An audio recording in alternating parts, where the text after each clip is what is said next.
organiser des navétanes, c'est pas du tout facile. Et parfois, les navétanes, vous savez, avec le public, les gens, si le stade n'est pas bien éclairé, je pense que ça comporte des risques. Donc aujourd'hui, nous demandons vraiment à nos autorités, que ce soit le conseil départemental ou bien la municipalité de Kolda, vraiment de mettre les bouchons doubles pour que le stade soit bien éclairé. Donc c'est l'appel là que je voudrais lancer à l'endroit des autorités. Mais féliciter l'ORCAV de Kolda qui a su organiser une très belle finale. Aujourd'hui, Afia a pris le dessus sur de l'ODCAV de Vélingara.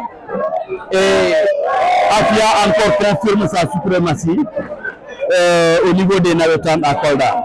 Je pense que gagner, c'est pas trop compliqué, mais rester pendant des années, je pense que c'est la deuxième ou troisième fois que Afia est champion régional. Donc vraiment, nous les encourageons et nous félicitons vraiment pour l'encadrement technique. Je voudrais aussi remercier l'inspecteur régional des sports qui n'a ménagé aucun effort pour accompagner le sport à Kolda et particulièrement le mouvement navétane. Et tout ce qui est football, vraiment, il est là, présent, il nous accompagne. Donc c'est le moment aussi de lui dire merci, mais aussi de magnifier vraiment l'excellent travail qu'il est en train de faire au niveau de Kolda. Mes remerciements aussi vont à l'endroit des présidents de zone au niveau de la commune de Kolda. Aujourd'hui, j'ai vu qu'ils ont fait un geste quand même qui mérite d'être loué. J'ai vu vraiment qu'ils ont mis la main dans la poche pour acheter un trophée pour leur cave. Je pense que c'est un geste quand même qui honore non seulement les donateurs, mais qui honore le mouvement navétane. Parce que c'est cette solidarité qu'on attend entre les structures. Nous savons tous que l'ORCAV ne fait pas de recettes comme le DECAV. Donc les quelques rares recettes que nous retrouvons maintenant dans le navétane, c'est avec les zones. Donc s'ils ont accepté vraiment de venir en aide à l'ORCAV, ce n'est qu'une aubaine et je les remercie, je les encourage vraiment de continuer comme ça. Bon, vous savez, moi je ne voudrais même pas me prononcer par rapport à la rénovation de ce stade-là, parce que rien n'est encore officiel. Mais ce qui est sûr, c'est que j'appelle à l'État du Sénégal vraiment d'accompagner Kolda pour que le stade soit rénové. Parce que c'est l'un des rares stades construits pratiquement depuis 2012 et qui continue à résister.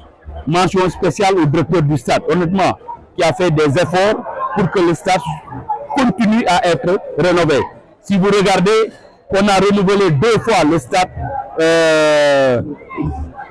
Elimanel Fall, 2 fois le stade aussi de Caroline Faye de Mbour. Et je pense que c'est la même chose avec Kaolack. Et nous, depuis 2012, nous avons le même gazon. Aujourd'hui, c'est l'État du Sénégal qui doit nous venir en aide et que le stade soit rénové. Ça va nous permettre de continuer à jouer à Kolda. Parce que si le stade est fermé, si on ne parvient plus à jouer, nos clubs seront obligés d'aller recevoir soit à Sédhiou ou bien peut-être à Ziguinchor. Et je pense que ça sera très compliqué. C'est déjà compliqué pour les clubs qui sont affiliés à la fédération en termes de transport, en termes de dépenses.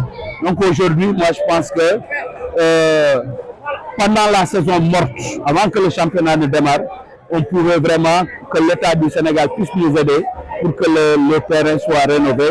Et ça va nous permettre vraiment de rester à Kolda et d'accueillir tous les matchs au niveau de Kolda.